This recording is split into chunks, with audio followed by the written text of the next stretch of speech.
Hello friends, നമ്മുടെ പുതിയ വീഡിയോയിലേക്ക് എല്ലാവർക്കും സ്വാഗതം. ഞാൻ ലക്ഷ്മി. എല്ലാവരും സുഖമായിട്ടിരിക്കണമെന്ന് വിശ്വസിക്കുന്നു. ഇന്ന് ഞാൻ വന്നിരിക്കുന്നത് നമുക്ക് എളുപ്പത്തിൽ തയ്യാറാക്കാവുന്ന ഒരു മുട്ട റെസിപ്പി ആയിട്ടാണ്. അപ്പോൾ നമുക്ക് എങ്ങനെ തയ്യാറാക്കുന്നതെന്ന് നോക്കിയാലോ. അപ്പോൾ കറി തയ്യാറാക്കാനായിട്ട് ഞാനിവിടെ മുട്ട പുഴുങ്ങാനായിട്ട് ഇട്ട് കൊടുത്തിട്ടുണ്ട്. ഞാൻ മുട്ട പുഴുങ്ങുന്ന സമയത്ത് ഉപ്പും ഒരു നുള്ളു വെളിച്ചെണ്ണയും കൂടെ ഒഴിച്ചു കൊടുക്കാറുണ്ട് കേട്ടോ, മുട്ട പൊട്ടി പോകാതിരിക്കാൻ വേണ്ടിയിട്ടാണേ.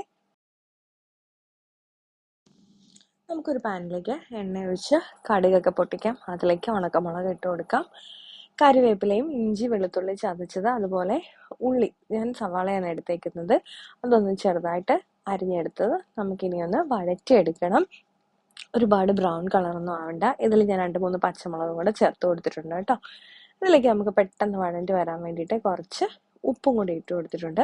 ഇനി ഇത് നന്നായിട്ടൊന്ന് അതിൻ്റെ പച്ചമണമൊക്കെ ഒന്ന് മാറി വരുന്ന സമയത്ത് നമുക്കിതുപോലെ തക്കാളി ഒന്ന് ചേർത്ത് കൊടുക്കാം. അതും ചെറുതായിട്ട് അരിയണമെന്നുണ്ടെങ്കിൽ അങ്ങനെ ചേർക്കാം, അല്ലെങ്കിൽ നമുക്ക് ഇതുപോലെ പീസായിട്ട് അരിയാം കേട്ടോ. അതിനുശേഷം ഇതിൻ്റെയും പച്ചമണം മാറും വരെ ഒന്ന് ജസ്റ്റ് ഒന്ന് വഴറ്റിയെടുക്കാം. അത് മാറി വരുന്ന സമയത്ത് നമുക്ക് ഇതിലേക്കുള്ള മസാല ചേർക്കാം. ഞാൻ ഇതിലേക്ക് ചേർത്തത് മഞ്ഞപ്പൊടിയും ചിക്കൻ മസാല പൗഡറുമാണ്, അല്ലെങ്കിൽ നമുക്ക് മീറ്റ് മസാല പൗഡർ ആണെങ്കിലും ചേർത്ത് കൊടുക്കാം കേട്ടോ. എന്നിട്ട് ഇതുപോലെ ജസ്റ്റ് നമ്മുടെ തക്കാളിക്ക് ഒന്ന് മാഷ് ചെയ്തെടുക്കാം. എന്നിട്ട് ഈ മസാലയുടെ പച്ചമണം ഒന്ന് മാറി വരുന്ന സമയത്ത് നമുക്കിതിലേക്ക് കറിക്ക് ആവശ്യത്തിനുള്ള ചൂടുവെള്ളം ഒന്ന് ഒഴിച്ചു കൊടുക്കണം. ഇതിലേക്ക് ഒരു ലേശം കുരുമുളക് പൊടിയും കൂടെ നമ്മൾ ഒന്ന് കറി തിളച്ച് വരുന്ന സമയമാകുമ്പോഴത്തേക്കും ചേർത്ത് കൊടുക്കണം.